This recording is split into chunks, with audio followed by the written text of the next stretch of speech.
கொடி ஸ்தோத்திரம். கிருபை நிறைந்தவரே மது ஸ்தோத்திரம். ஆண்டவரே நேற்று மன்று மாறாதவரே மது ஸ்தோத்திரம் ஸ்தோத்திரம் ஸ்தோத்திரம். ஆண்டவரே சர்வல்லவரே மது ஸ்தோத்திரம் ஸ்தோத்திரம்.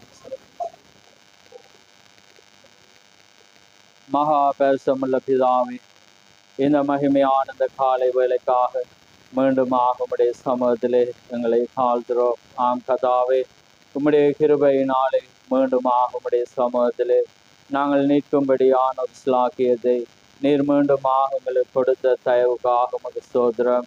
ஆம் கதாவே, இந்த நாளிலே வந்திருக்கிற எங்களை நீர் காண்கிற தேவன். நிச்சயமாக ஆண்டவரே, ஒவ்வொரு மனிதனுக்கான ஆண்டவரே ஒவ்வொரு காரியங்களையும் நீர் மாத்திரம் அறிந்த தேவன்.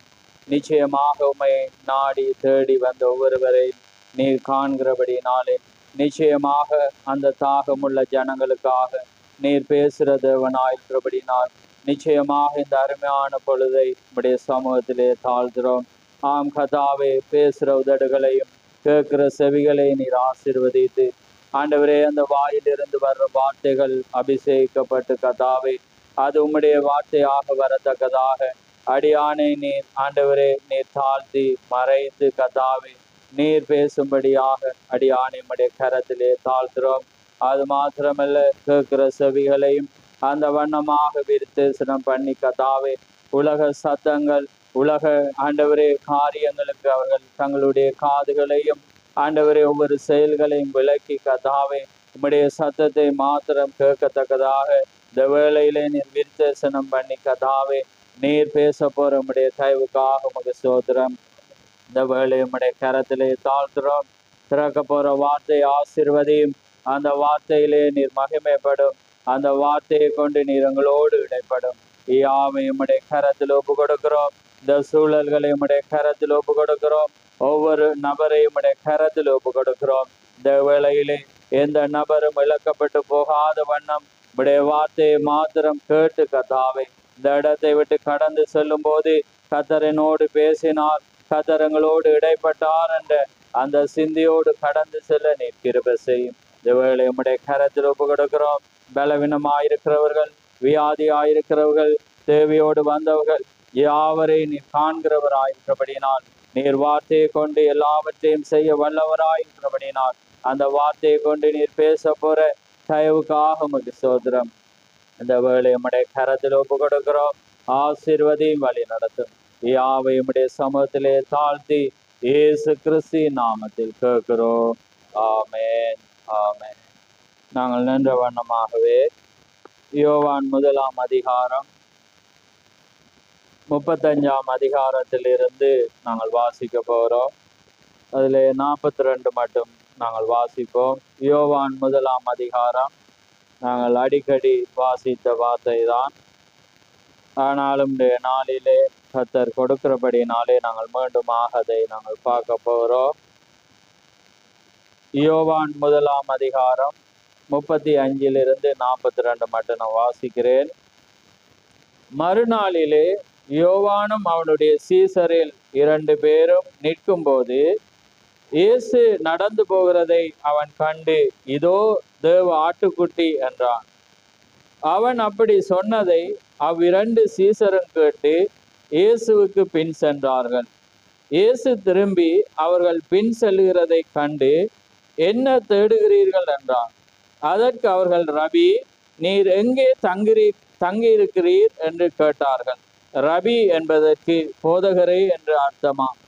அவர் வந்து பாருங்கள் என்றார். ஆமென். அவர்கள் வந்து அவர் தங்கியிருந்த இடத்தை கண்டு அன்றைய தினம் அவரிடத்தில் தங்கினார்கள். அப்பொழுது ஏறக்குறைய 10 மணி வேளையாயிருந்தது. யோவான் சொன்னதை கேட்டு அவருக்கு பின் சென்ற 2 பேரில் ஒருவன் சீமோன் பேதுருவின் சவனாகிய அந்திரேயா என்பவன். அவன் முதலாவது தன் சவனாகிய சீமோனை கண்டு, மேசியாவை கண்டோம் என்று சொன்னான். மேசியா என்பதற்கு கிறிஸ்து என்று அர்த்தமா.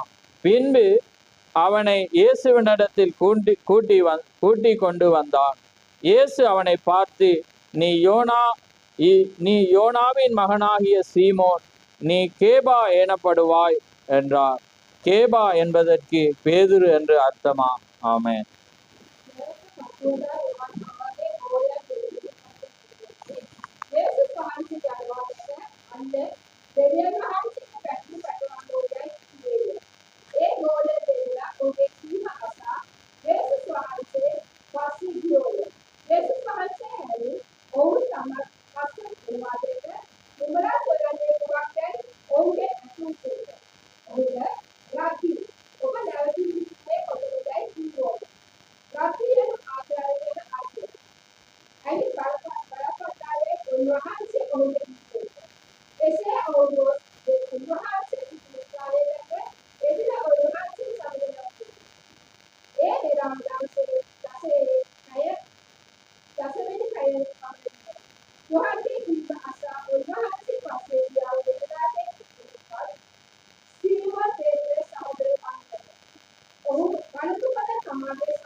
ஆமென் ஆமென். யாவரும் அமர்ந்திருங்கள்.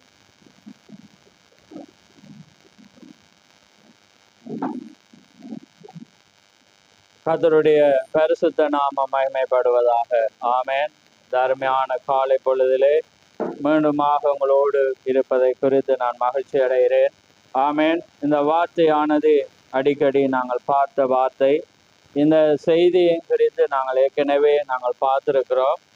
ஆனாலும் அங்கே கடந்த வாரம் நான் அங்கே குருநாகல் சென்றிருந்த வேளையிலே நான் 3 புத்தகங்களை கொண்டு போயிருந்தேன். அதிலே இதுவும் ஒரு புத்தகம். அதிலே அங்கே கொடுக்கப்பட்ட செய்தி அங்கே வாய். ஆனால் அதுக்கு பிற்பாடு நான் கொடுத்து கொண்டிருந்த வேளையில தான் நான் சிந்தித்தேன். அங்கே ஆகாப்பின் நாட்கள் என்ற ஒரு தலையங்கத்துக்களாக நான் பிரசங்கித்திருந்தேன். அங்கே அதுக்கு பிற்பாடு நான் இங்கே இந்த வார்த்தைகளை நான் பார்க்கிற வேளையிலே தேவன் இந்த வார்த்தைகளை இங்கே கொடுக்கும்படியாக அங்கே நினைப்பூட்டுகிற வேளையிலே இந்த வார்த்தையை நான் இங்கே கொண்டு வந்திருக்கிறேன். ஆமென். இந்த காரியத்தை குறித்து நாங்கள் பார்த்திருக்கிறோம். ஆனாலும் இன்றைய நாளிலே கர்த்தருக்கு சித்தமானால் தேவனுக்குள்ளாக இந்த காரியங்களை சற்று தேவன் பேசுகிற வண்ணமாக நாங்கள் தியானிக்க போகிறோம். ஏனென்றால் எப்பொழுதும் தேவன் காலத்துக்கு ஏற்ற வண்ணமாக அவர் பேசுகிற தேவனாயிருக்கிறார். ஆமென்.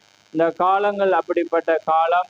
ஏனென்றால் அந்த காலத்திலே அது பேசப்படும் போதுதான் அது இன்னும் எங்களை தேவனோடு நெருங்க வைக்கிறதாக இருக்கிறது. ஆமென். அங்கே குருநாளுடைய ஆகாப்பின் நாட்களும் ஒரு அருமையான செய்தி கேட்டவர்களுக்கு அங்கே புரிந்திருக்கும். ஏனென்றால் அப்படிப்பட்ட ஒரு நாட்களிலே தான் நாங்கள் ஜீவித்து கொண்டிருக்கிறோம். எப்படிப்பட்ட ஒரு காலத்திலே அந்த பிள்ளை வளர்ப்பானது எப்படி இருக்கும் என்றும் ஆவிக்குரிய நிலையிலே அந்த குடும்பங்கள் எப்படி இருக்கும் என்ற ஒரு காரியத்தை குறித்து நான் அங்கே தியானித்து கொண்டிருந்தோம். ஏனென்றால் எப்பொழுதும் வேதமானது நேற்றும் என்றும் மாறாததா இருக்கிறது. ஆமென். அப்படிப்பட்ட ஒரு நெருக்கமான ஒரு காலத்திலே நாங்கள் சிக்கப்பட்டவர்களாயிருக்கிறோம். எல்லாரும் அதிலே குறைவுபட்டவர்கள் அல்ல. ஆமென். ஆகாப்புடைய நாட்கள் எப்படி அந்த வண்ணமான ஒரு கலப்பு இருந்த வேளையிலே அப்படி வளர்க்கப்பட்ட ஒரு நிலையிலே அந்த பிள்ளை எப்படியான சூழலிலே நடத்தப்பட்டான், அதனாலே வந்த விளைவுகளை நாங்கள் பார்க்கிறோம். அதே போலதான் இந்த காலத்திலே ஆவிக்குரியவர்களும் அப்படிப்பட்ட சூழல்கள் அப்படிப்பட்ட கலப்புகளிலே நாங்கள் சிக்கப்பட்டு இருக்கிறனாலே நாங்கள் கிறிஸ்தவர்கள் என்று நாங்கள் உரிமை பாராட்டினாலும் எங்களுடைய செயல்கள் அதான் சொல்றேன், ஒரு மனிதனுடைய அங்கே அடிக்கடி அந்த தாயார் கூறுவதாக அங்கே சொல்றார், ஒரு மனிதனுடைய செயல்கள் அங்கே உரத்த சத்தமிடுகின்றன. அவனுடைய கிரியையிலே அவன் எதை விசுவாசிக்கிறான் என்பதை அங்கே சத்தமிடுகிறது என்று சொல்லுகிறார். நாங்கள் ஒன்றை விசுவாசிப்போம், ஆனால் எங்களுடைய செயல்கள் இன்னொன்றை அங்கே அதிக உரத்த சத்தமாய் காண்பிக்கிறதாக அங்கே பார்க்கிறோம். அதே போலதான் இந்த காலம் அப்படிப்பட்ட ஒரு காலம். அதனாலே கடந்த வாரம் உங்களுக்கும் ஒரு அருமையான ஆராதனை இருந்திருக்கும் என்று நான் விசுவாசிக்கிறேன். ஒவ்வொருவரும் அதை பற்றி கொண்டீர்கள். நான் அதை கேட்கும் போது நீங்களாகவே அதை சொல்லும் போது ஒரு மகிழ்ச்சியாக இருந்தது. ஆமென்.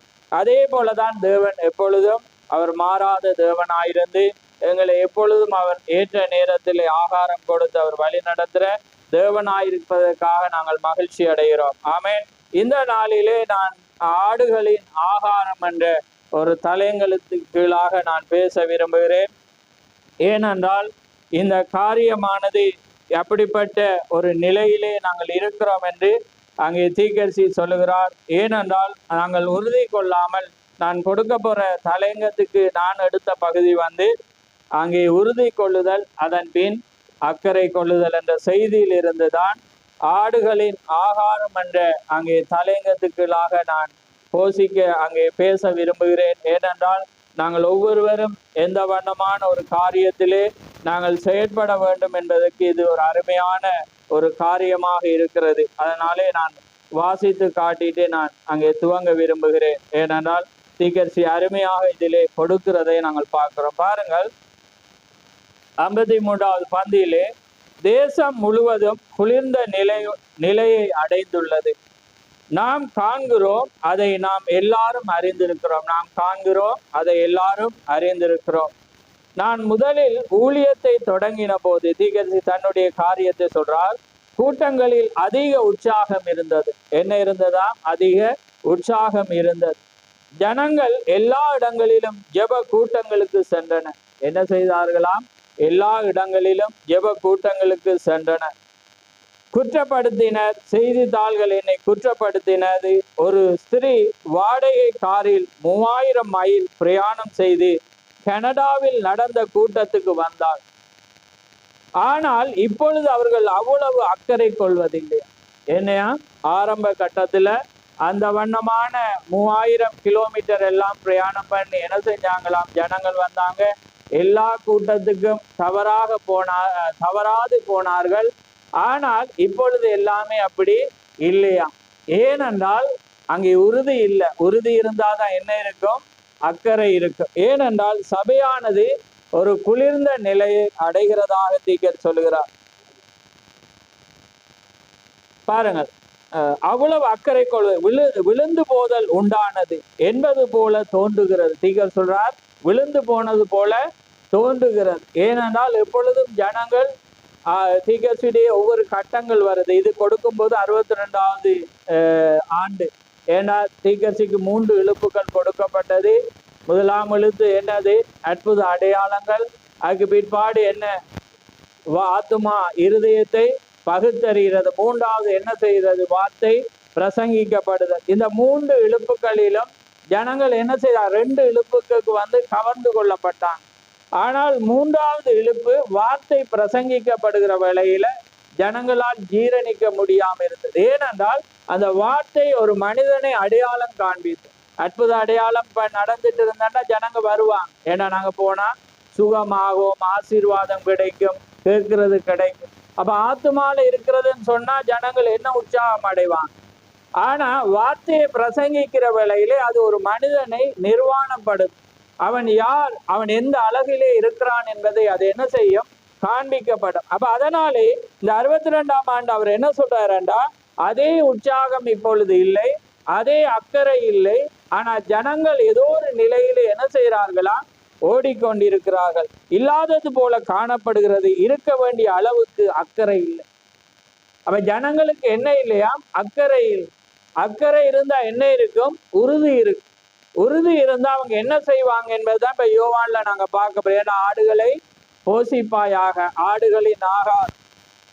ஏனென்றா அந்த காரியத்தை தான் நாங்க இப்ப பார்க்கிறோம். இப்பொழுது நமக்குள்ள ஒரே அக்கறை என்னவெனில், முன்பு நடைபெற்ற முழு இரவு கூட்டங்களில் ஒரு முறை நான் கூட்டத்தை விட்டு செல்லாமல் மேடையில் 8 நாட்கள், பாருங்க, ஒரே மேடையில் அவர் பிரசங்கிக்கிற மேடையில 8 நாட்கள் இரவும் பகலும் இருந்து அவர் வியாதியஸ்தரை சுகப்படுத்தி ஜெபித்து கொண்டிருந்தார். ஏன்னா அந்த அவ்வளவு ஜனங்கள் தாகமாக இருந்து என்ன செய்தார்கள்? பலிபீடத்துக்கு வந்து கொண்டே இருந்தான். அப்ப இவர் அப்படிப்பட்ட ஒரு இயல்புடைய மனிதர், நல்ல சுபாவம் உள்ள மனிதர் என்பது உங்களுக்கு தெரியும். அப்ப அது மற்றவங்க என்ன சொல்லுவாங்க? இப்ப பாத்தீங்கன்னா எல்லாரும் பிரிச்சுட்டாங்க. ஏன்னா சொல்லுவாங்க, இப்ப அவர் போதர் இளைப்பாறணும், என ரெஸ்ட் எடுக்கணும், சாப்பிடாம இருக்கிறார், என கொஞ்சம் சாப்பிட்டு வரணும். ஆனா அந்த நாள்ல அப்படியே இல்லை. ஏன்னா அவங்க எல்லாரும் தியாக மனப்பான்மை. அக்கறை இருந்தது. ஏன்னா தேவன் அந்த டைமை தேவனை விட்டா பிடிக்கலா தேவன். அப்ப தேவன் இருக்கும் போது செயல்படும் போதே அது என்ன செய்யணும், கிரியைக்கு வரும். அப்ப பாருங்க, 8 நாட்கள் இரவும் பகலும் நின்று மக்களுக்கு ஜெபிப்ப உண்டு. அதன் பிறகு ஏறக்குறைய 40,000 ஜனங்கள் ஜெபத்துக்காக காத்து கொண்டிருந்தன. ஜெபம் செய்து முடிக்க முடியவில்லை, அவ்வளவு ஜனங்கள். இந்த பக்கத்திலும் அந்த பக்கத்திலும் என ஜனங்கள் இருந்தார்கள். அபிஷேகத்தை பெறும் வரை ஜெபிப்பது வழக்கம். அவர்கள் பரிசுத்தாவின் அபிஷேகத்தை பெறும் வரைக்கும் இளைப்பாறவே இல்லை. அவங்களும் என்ன செய்யலையா, இப்பொழுது அக்கறை இல்லை. நீங்கள் வந்து சபையை சேர்ந்து கொள்ளுங்கள் என்பதே இப்பொழுது உள்ள அக்கறை. இப்ப ஜனங்கள் போதகர்மார்கள் என்ன பேசுறாங்கன்னா, சபைக்கு வந்து வாங்க, அது மட்டும்தான் அக்கறை. ஆனா ஜனங்களுக்கு அந்த காரியத்தை செய்ய அவங்களுக்கு மனதில்லை என்பதே அல்லது இப்பொழுது காணப்படும் பெரிய அக்கறை. இப்ப போதகர்மாருக்குள்ள பெரிய அக்கறை வந்து அதுதான். பாருங்க, வானொலி ஊழியத்தை அல்லது தொலைக்காட்சி ஊழியத்தை ஆதரித்து அதை ஒரு விதமான காட்சியாக செய்து விடுவதாகும். இப்ப அவங்க என்ன செய்யறாங்க, ஜனங்களும் அந்த காட்சியை போன்ல அல்லது என்ன சொல்றது, வானொலியில தொலைக்காட்சியில கேட்டாக்கான அதே போல ஊழியக்காரன் என்ன செய்யறாங்க, அதை பிரசித்தி பெற்று அதை ஒரு காரியமா செய்தா அது காணும் என்று நினைக்கிறாங்க. ஆனா அதுவல்ல. நாங்க தேவனை எப்பொழுதும் முகமுகமா என்ன செய்யணும், தரிசிக்கணும். தேவ ஜனங்கள் ஒன்று கூடுகிற இடத்துல ஒன்று கூட வேண்டிய ஒரு காரியமே இல்லை. பிரம்மாண்டமான கட்டிடங்கள், பெரிய பள்ளிகள் கட்டுதல் போன்ற அவைகளின் பேரிலே இப்பொழுது அக்கறை காட்டப்படுகின்றன. முன்பு ஜெபத்திலும் நெருக்கப்படுதலிலும் அவர்கள் கொண்டிருந்த தரிசனம் இப்பொழுது மறைந்து விட்டது. ஏதோ ஒன்று தரிசனம் இப்பொழுது மறைத்து விட்டது. ஏதோ ஒன்று நடந்துள்ளது. அது என்னவென்று நான் அறிய விரும்புகிறேன். அப்ப தீர்க்க சொல்ல, ஏனென்றால் அந்த ஜனங்களுக்கு இருந்த அந்த உற்சாகம், அந்த வரவேற்பு, அந்த அக்கறை வந்து இப்ப எல்லாமே என்ன செஞ்சிட்டா, அது இல்லாமே போய் கொண்டிருக்கு. ஏன்னா அப்படிப்பட்ட ஒரு காலத்துல நாங்க வாழ்ந்திருக்கிறோம். ஆனா இதிலிருந்து விடுதலை ஆக்கத்தக்கதான் ஒரே ஒரு வழி, நாங்க அவரை பிடித்து கொள்வதுதான். அப்படியாண்டா அது என்ன அர்த்தம், நாங்க பரிசுத்த ஆவியை பெற்றுக்கொள்வதுதான். அது மாத்திரம்தான் எங்களை பிடித்து வைக்க முடியும். அவருக்குள்ளாக என்ன செய்யும், எங்களை நடத்த முடியும். இல்லாட்டி எங்களோட அறிவுபூர்வமான சிந்தனை வந்து அதை வெகு தூரம் என்ன செய்ய, நாங்க இருக்கிறோம் நினைப்போம், ஆனா அவர் எங்கேயோ அது கொண்டு போய் விடுகிறதா இருக்கிறது. பாருங்கள், அவர்கள் இப்பொழுது அதை குறித்தெல்லாம் அக்கறை கொள்வதில்லை.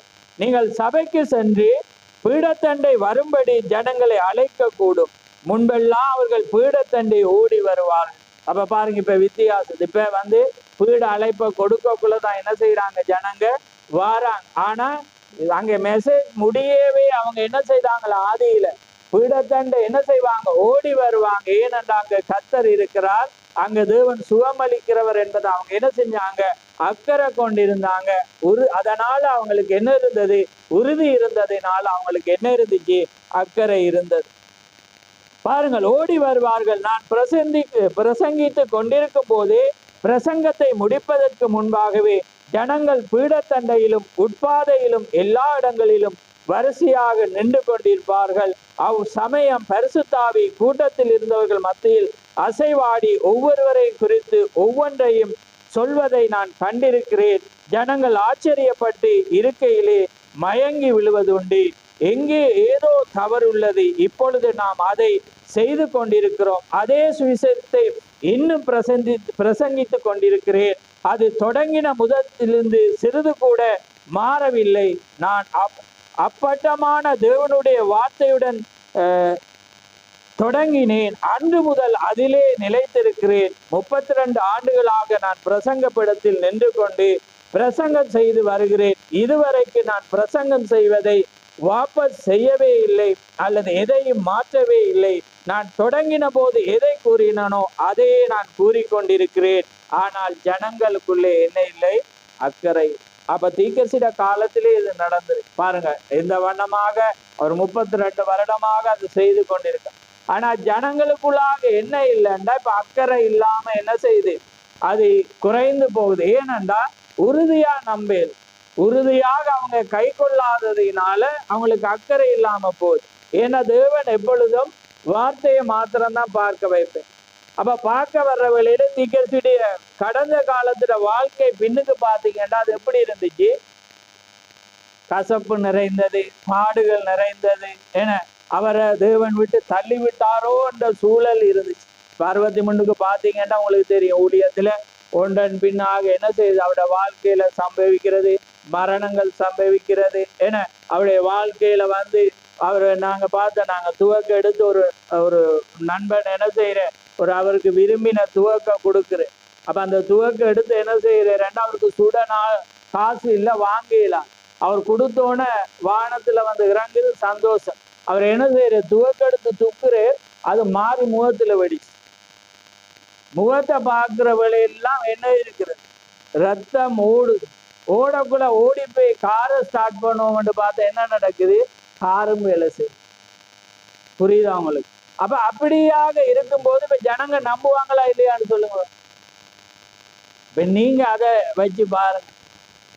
இப்ப நீங்க என்ன செய்வீங்க அந்த காரியத்துல? தேவன் இவரை விட்டு, ஏன்னா அவர் ஆழங்கள் வர வர மெசேஜ் என்ன செய்யும், மாறும். மாறக்குள்ள ஜனங்கள் என்ன செய்வாங்கன்னா, அது ஏதோ ஒரு காரியத்துல இவர் என்ன செய்ய, தன்னை உயர்த்துற மாதிரி இருக்குன்னு வேற, அல்லது வெளிப்பாட மாத்திரன் இருக்கக்குள்ள, அதுவும் சம்பவிக்கக்குள்ள என்ன நடக்கும் விளங்குதப்ப உங்களுக்கு. நான் இப்ப இது சிம்பிளான செய்தி தான் கொடுக்குது. ஏன்னா நான் அடுத்த வாரத்துக்கு பிற்பாடு தானியலின் 70 வாரத்தை பார்த்து, அதுக்கு பிறகு சபை காலத்தை பார்த்து முத்திரைக்குள்ள போகிறேன். ஏன்னா மீண்டுமாக உங்களை அசை போட, அதுதான் இந்த வருடத்து உங்களுக்கு கேள்வியாகும் அமையும், இனி வர போற துவங்குறது.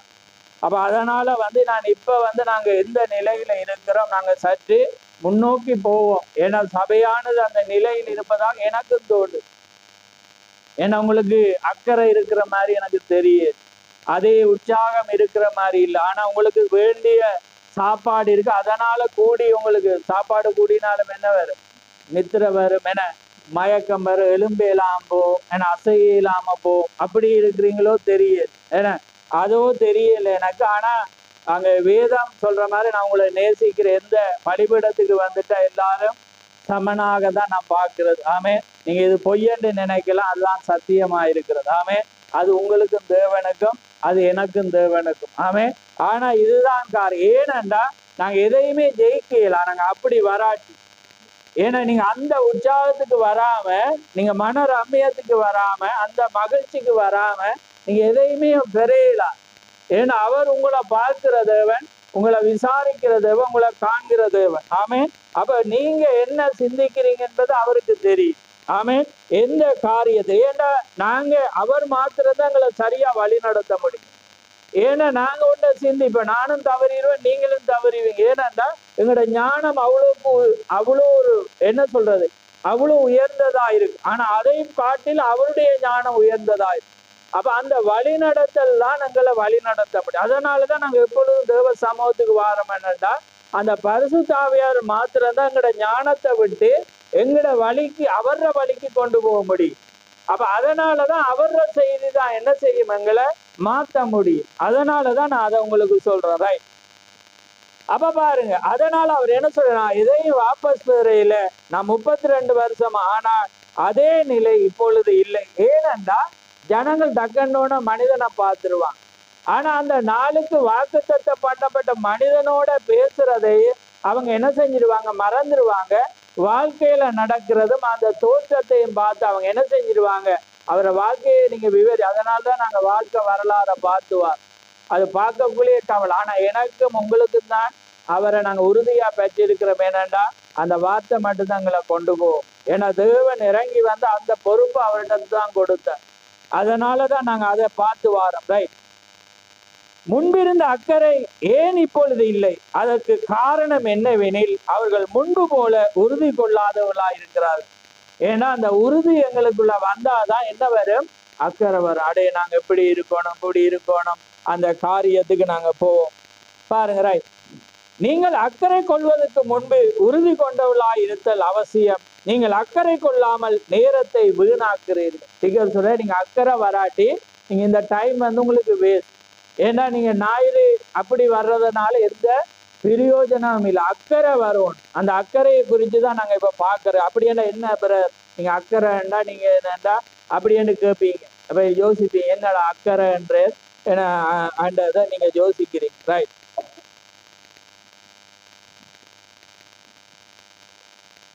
ரைட் பாரு வீணாகிறீ. நீங்கள் சுவிசேஷத்தை உரைத்து அப்படியே ஏதாவது ஒன்றை செய்வதற்கு பதிலாக பெரிய பள்ளிகளை போன்றவர்களை கட்டி போதகர்கள் பிரசங்க பீடத்தில் கடைபிடிக்க வேண்டிய ஒழுங்கை கற்பித்து கொடுக்கிறீர்கள்.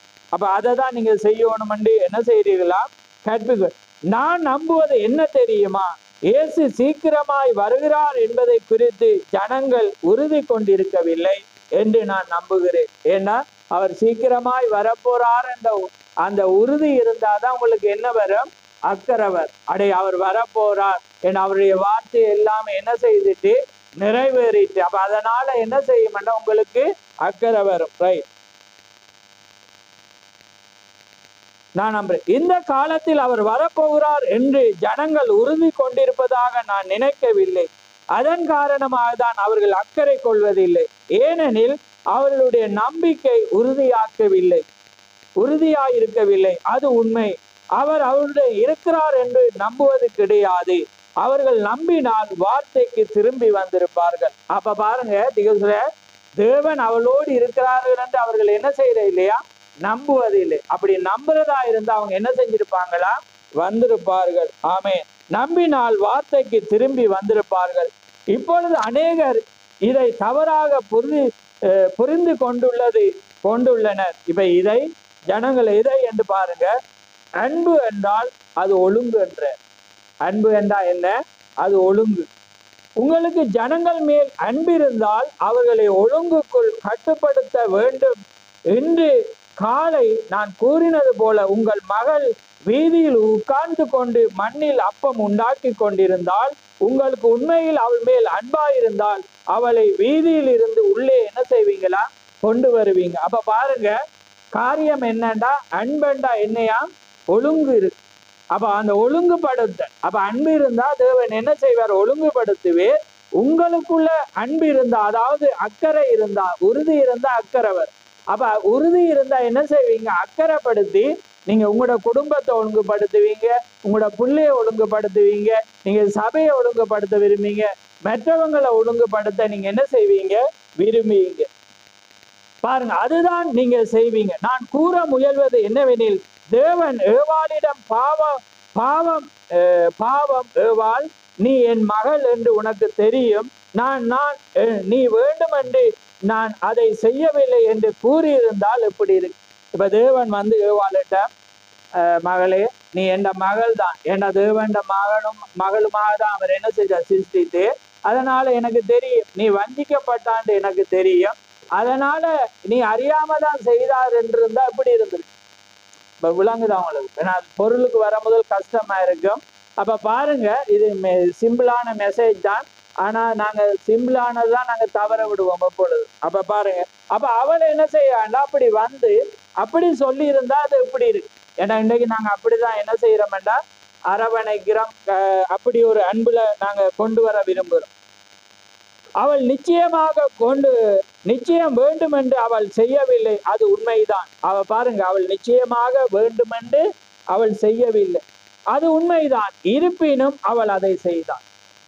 அவளுக்கு விருப்பம் இல்லை, அதை தேவன் ஏற்கனவே சொல்லி இருந்தால் அவள் வஞ்சிக்கப்பட்டால் தான் அவள் விரும்பி அதை செய்யல. ஆனா அவளை என்ன செய்தாள்? அதை செய்தாள். அப்ப என்னத்தை இங்க கொண்டு வரேன்டா, தேவனுடைய வார்த்தை ஒன்றை உரைத்துட்டா அது நீங்க வஞ்சிக்கப்பட்டு சொல்லலாது, நான் அதை செய்தேன் எனக்கு தெரியாம செய்தேன் என்று நீங்க சொல்லலாம். வார்த்தை அது உரைத்துட்டா அது. அப்ப தேவனும் சரி நீ புலவிட்டா தெரியாம, ஏன்னா எல்லாரும் தெரியுமென்று அவர் என்ன செய்யல? விடையல. அதுக்கு என்ன கொடுத்தாராம்? பலன் கொடுத்தார். என்ன கொடுத்தாரா? பலன். நாங்க சில இடத்துல சொல்றோம், நாங்க தெரியாம விழுந்துட்டோம், ஏன்னா தெரியாம வஞ்சிக்கப்பட்டோம். அது மனித ஏவாளை போல நாங்க என்ன செய்ய, ஏவாள்ற கற்பத்துல நாங்க வந்தபடினால அம்மா மாதிரிதான் நாங்க சொல்லுவோம். ஏன்னா அதனாலதான் அவள் ஜீவன் உள்ளவர்களுக்கெல்லாம் தாய்.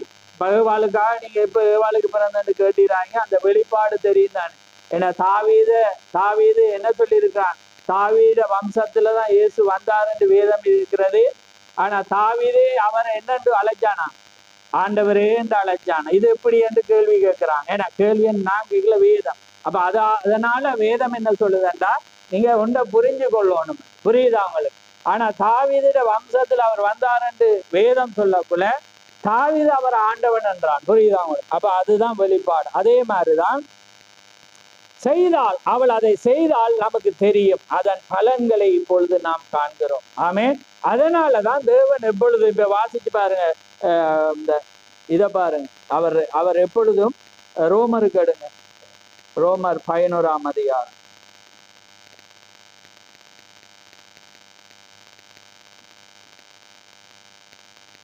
22 வாசி.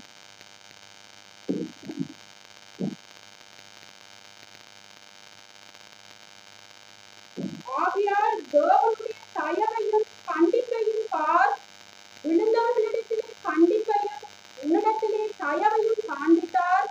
அந்த தயவிலே நிலைத்திருப்பாயானால் உனக்கு தயவு கிடைக்கும், நிலைத்திராவிட்டால் நீயும் வெட்டுண்டு போவாய். ஆமென். பாருங்க, அப்ப தேவன் இப்ப யாருன்றதான் நாங்க பார்க்கணும். ஊழியம்ண்டா என்னன்னு பார்க்கிறோம், நீங்க என்ன செய்யணும்ன்றதே நாங்க பார்க்கணும். அப்ப விழுந்தவர்களிடத்தில் என்னையா கண்டிப்பு, விழாதவர்கிட்ட என்னைய காண்பிக்கிறேன் தயவு. அப்ப ரெண்டும் அவர்கிட்ட இருக்கு, விழுந்தா கண்டிப்பு, விழாட்டி தயவு, அப்படித்தானே இருக்குது. அப்ப பாருங்க, ஆமா, அப்ப பாருங்க அறிவு என்ன, அத பாருங்க, அவர் சொல்றார் அறிவு என்பதில் ஆழம், அதானே, இல்லாட்டி அதான் மற்றது பாரு. ஆகையால் தேவனுடைய தயவையும் கண்டிப்பையும் பார், தயவையும் பாருங்க, கண்டிப்பையும் பாருங்க. விழுந்தவரிடத்துல என்ன காட்டுறேன், கண்டிப்பை பார்க்கிறேன், உன்னிடத்தில் தயவு காண்பித்தார். அந்த தயவிலே நிலைத்திருந்தால் உனக்கும் என்ன கிடைக்குமா, தயவு கிடைக்கும், கிடைக்கும். நிலைத்திராவிட்டால் நீயும் வெட்டுண்டு போவாய். அன்றியும் அவர்கள் அவிசுவாசத்தினாலே அவிசுவாசத்திலே நிலைத்திருந்தால் அவளுக்கு ஒட்டவ, அப்படிதானே, அவிசுவாசத்திலே நிலைத்திராதிருந்தால் அவர்களும் ஒட்ட வைக்கப்படுவார்கள். அவர்களை மறுபடியும் ஒட்ட வைக்கிறதற்கு தேவன் வல்லவராயிருக்கிறார். ஆமை. அவிசுவாசத்தில் நிலைத்திராவிட்டார், அதாவது விசுவாசத்துல இருந்தா, ஏன்னா அவிசுவாசிக்காம இருந்தா தேவன் என்ன செய்வாரா, திரும்ப ஒட்ட வைப்பார். அப்ப அதே போலதான் பாருங்க, தேவன் பாருங்க, அவள் வஞ்சிக்கப்பட்டாள், அறியாம செய்தாண்டுதான் இருக்கு வேதம். ஆனா தேவன் என்னத்தை காண்பிக்கிறேன், அவர் செய்ததுக்கு பலனை கொடுக்கு. அப்ப பாருங்க, இப்ப நாங்க கேட்கிறேன், ஏன் ஆண்டவரே, ஏன் ஆண்டவரே, ஆனா அப்ப அவர் செய்துதான், ஏன்னா அவர் நீதி உள்ள தேவன். நீ விழுந்தா கண்டிப்பு தான், அவனுக்கு பலன் தான், நீ அறியாம தான் செய்கிறார். அதுக்காக தான் தேவன் அறியாமையில செய்யறதுக்காக தான் தேவன் பரிசுத்த ஆவியை அனுப்பினேன். அதான் தேவன் சபையில தேவன் உன்னை சீர்பொருந்த அனுப்பினேர். என்னண்டா நீ அந்த டீச்சிங்ல தான் வளரணும். அடிய உங்களுக்கு ஏத்த மாதிரி நீங்க என்ன செய்யலாது, வளர இயலா. ஏன்னா தேவன் வார்த்தையை கொடுத்திருக்கார், தேவன் ஒரு தீர்க்கதரிசி அனுப்பியிருக்கார். ஆமென். பாருங்க பாருங்க, அதன் பலன்களை இப்பொழுது நாம் ஆனால் பாருங்கள், அவர் அவளை நேசித்தார், அவர் அவள் கழித்திருந்த வார்த்தையை காத்திருக்க வேண்டும். அவ்வாறே தேவன் நமக்கு அளித்துள்ள வார்த்தையை நாம் காக்க வேண்டியவராயிருக்கிறோம். அப்ப அவளும் காக்க வேண்டியிருக்கணும். ஏன்னா தேவன் அவளுக்கு என்ன சொன்னார், நீ அதை புசிக்க கூடாது. அப்ப அதே போல தேவன் எதை சொல்றாரோ நாங்க அதை செய்யும், எதை செய்யக்கூடாது என்றாரோ நாங்க அதை என்ன செய்யக்கூடாது, செய்யக்கூடாது. செய்தா அதுக்கு தண்டனை இருக்கிறது. ஆமென். நாம் கீழ்ப்படிய வேண்டும், அவருடைய வார்த்தைக்கு நாம் கீழ்ப்படிந்து அவர் செய்வதாக வாக்களித்தவர்களை நாம் நிறைவேற்றி உறுதிப்படுத்துவதை காணும் போது வார்த்தை உண்மை என்றதை அது உறுதிப்படுத்தும். ஆமென். அப்ப பாருங்க, அதுதான் காரியம். ஏன் அது தேவன் என்று நீங்கள் முதலாவதாக உறுதி கொள்ள வேண்டும். அப்பொழுது நீங்கள் எங்கு நின்று கொண்டிருக்கிறீர்கள் என்பதை அறிந்து கொள்வீர்கள். அது உண்மை. முதலாவதாக உறுதி கொள்ளும் பிறகு அக்கறை வருகிறது. தேவன் தங்களோடு இருப்பதாக ஜனங்கள் உரிமை பாராட்டினாலும் அவர்கள் எல்லாருமே அல்ல, செயல்கள் சொற்களை காட்டிலும் உரக்க சத்தமிடுகின்றன. செயல்கள் சொற்களை காட்டிலும் அதிக சத்தமிடுகின்றன. இப்ப நீங்க சொல்றீங்க இப்படி என்று, ஆனா செயல்கள் என்ன செய்யுது, சொற்களை காட்டிலும் அதிக சத்தமிடுகின்ற. அப்ப விளங்கிட்டு அவங்களுக்கு. அப்ப நாங்க என்ன செய்வோம், சொற்கள் வேறையாயிருக்கும், செயல்கள் வேறையாயிருக்கும். புரியுதா அவங்களுக்கு? அப்ப சொற்களும் செயல்களும் ஒன்றாயிருக்கிற வேளையில தான் அங்க ஒரு ஆசீர்வாதம். ஆமென். அப்ப பாருங்க, அதுதான் காரியம். அப்ப பாருங்க, தேவன் என்ன சொல்றேன்டா, இயேசு நீ என்னிடத்தில் அன்பாயிருந்தால் என்னுடைய ஆடுகளை போஷிப்பாயாக என்று யார்கிட்ட சொல்றேன்? பேதுருட்ட. ஆனா இப்ப தமிழ் வேதாமத்தில் எப்படி இருக்கிறது? மெய்ப்பாயாக. அப்ப நாங்க போன கடந்த வாரத்துல அப்படிதான் பார்த்தேன். அப்ப டிகேசி அதை சொல்லக்குள்ள நான் இன்றைக்கு ஆங்கிலத்தை பாக்குறேன். அது வாசிங்க. ஏன்னா எங்களுக்கு செய்தியிட தலையங்கமே அதுக்குள்ளதான் இருக்கு. அதுக்காக தான் நான் சொல்றேன். ரைட். அப்ப நீங்க எடுக்க மாட்டேன் எடுத்துட்டீங்க. ரைட். எடுக்க மாட்டேன் நாங்க பார்ப்போம். அதாவது யோவான் 21ஆம் அதிகாரம் 15ஆம் வசனம் அப்படியே தொடர்ச்சியா இருக்குது. 3 முறை அவர் கேட்கிறேன். இப்ப தமிழ் வேதாமத்தை பாருங்க, பார்க்கிறார்கள். அதுல என்ன எழுதி இருக்கிற?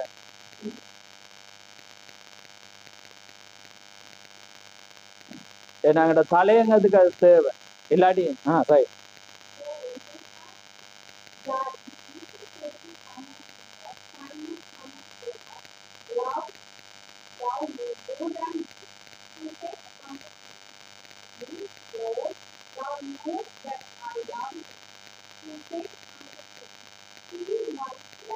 ஆமே. அப்படி என்ன அர்த்தம்? பீட்டனா என்ன? உணவாளி, நீ போஷிப்பாயாக. இப்ப தமிழ் வேதாமத்தை டக்கண்டு வாசி.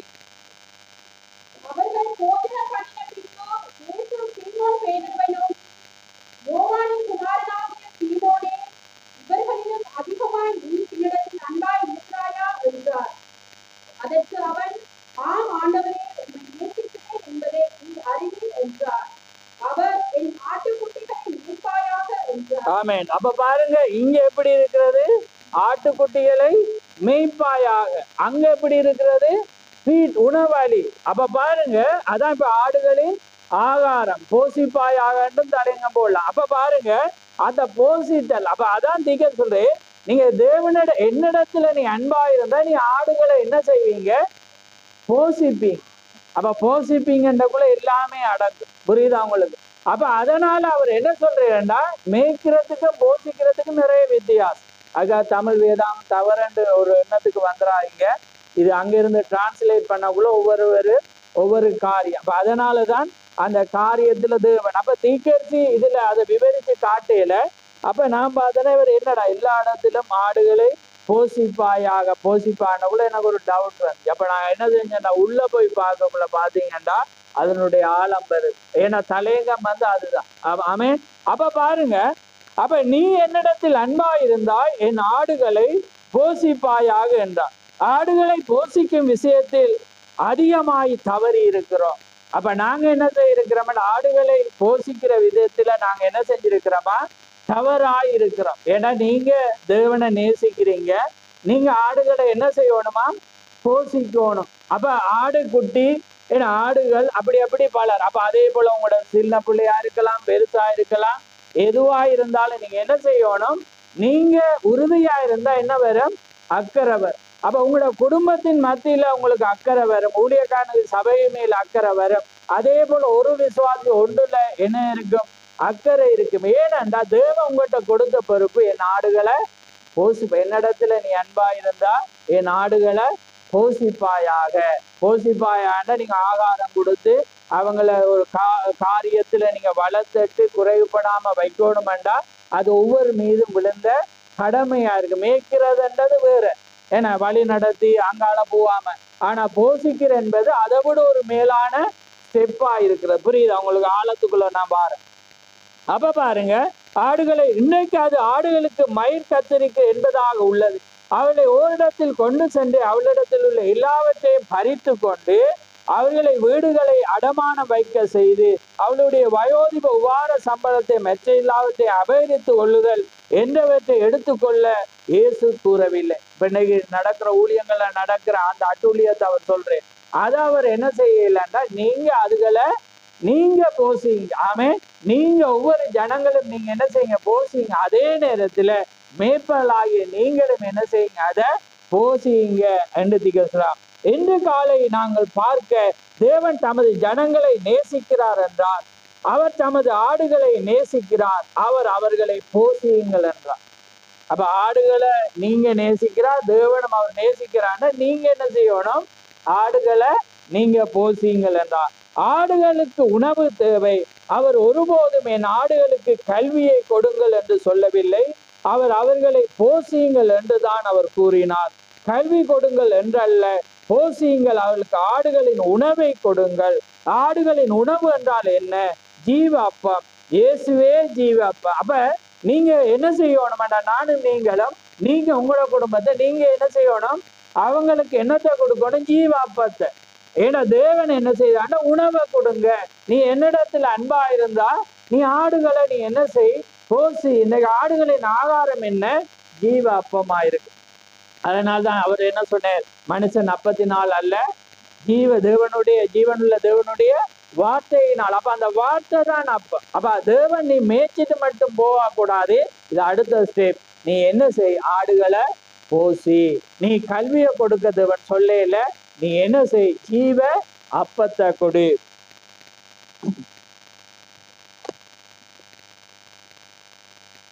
அப்ப பாருங்க, ரைட். அப்ப பாருங்க, அவர் என்ன சொல்ற? ஆடுகளின் உணவு தேவை, அதுதான் ஜீவ அப்பம். இயேசுவே ஜீவ அப்பம். சுவிசேஷம் சத்தியம், யாரோடும் ஒப்புரவாமல் அதை பிரசையுங்கள். சுவிசேஷத்தின் போதர் என்னும் முறையில் அவர்கள் ஆத்துமாக்களுக்கு நீங்கள் பதில் கூற வேண்டியவர்களாய் இருக்கும் போது நீங்கள் தைரியமாய் நின்று இப்படிதான் வேதாமத்தில் எழுதப்பட்டுள்ளது என்று கூற முடியும். அவளுக்கு சத்தியத்தை போசியுங்கள் என்று, ஆடுகளை போசியுங்கள் என்று தேவன் சொன்னார். யோவான் தன் காலத்தில் மேசியா வருவார் என்று உறுதியாய் அறிந்திருந்தான். அதனால் இப்ப நாங்க வாசிச்ச பேத பகுதி. அப்ப பாருங்க, அவன் என்ன செய்தான்? மேசியா வருவார் என்று அவன் உறுதியா அறிந்தபடினால் அவன் என்ன செஞ்சான்? காத்திருந்தான். அதுக்காக அவன் என்ன செய்தான்? காரியங்களை நடத்தினான். யோவானுடைய சீசன் தான் யாரு? அந்திரியா.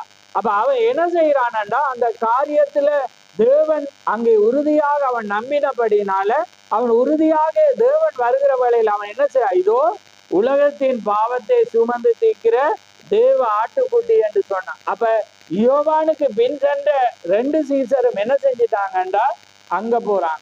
அப்ப அவங்களுக்கு என்ன இவன் பிடிச்சி இழுத்தானா? இல்ல. அந்த வார்த்தையை அவன் என்ன செய்தான்? அடையாளம் காட்டினோன ஜனங்கள் அங்க போக அவன் என்ன செய்தான்? அனுப்பினான். இன்னைக்கு அது எவ்வளவு வித்தியாசம் போதர்களுக்கு. என்ன போதர்கள் என்ன செய்வாங்க? சரியான வார்த்தை, இயேசுவண்டா வார்த்தை, வார்த்தையை ஜனங்கள் தேடி போனா ஊழியக்காரன் என்ன சொல்லுவான்? இல்ல இல்ல அங்க போவாத, நான் தான் என்ன விசுவாசியாதான் நீ இருந்த, அப்படித்தானே சொல்லுவாங்க. அப்படியா யோவான் சொன்னான்? யோவான் என்ன செஞ்சான்? காட்டி விடுறான். இதான் அந்த வார்த்தை என்னக்குள்ள யோவானுடைய சீசர்கள் தான் அந்திரியா. அப்ப அந்திரியா என்ன செய்யறான்? பின்னால வாரான். ஏசு போ பின்னால வரக்குள்ள ஏசுக்கிறது பாத்துக்க, என்னதுக்கு பின்னுக்கு வாரீங்க? அவர பதில் எல்லாமே வித்தியாசமா. ஏன்னா அவருக்கு தெரியும் நீங்க என்னத்துக்கு வாரீங்க. ஆமே. அப்ப அதனால அவர் என்ன சொல்றேன்டா, அப்ப அவர் நாங்க அதை பார்ப்போம் பாரு யோவான்ல.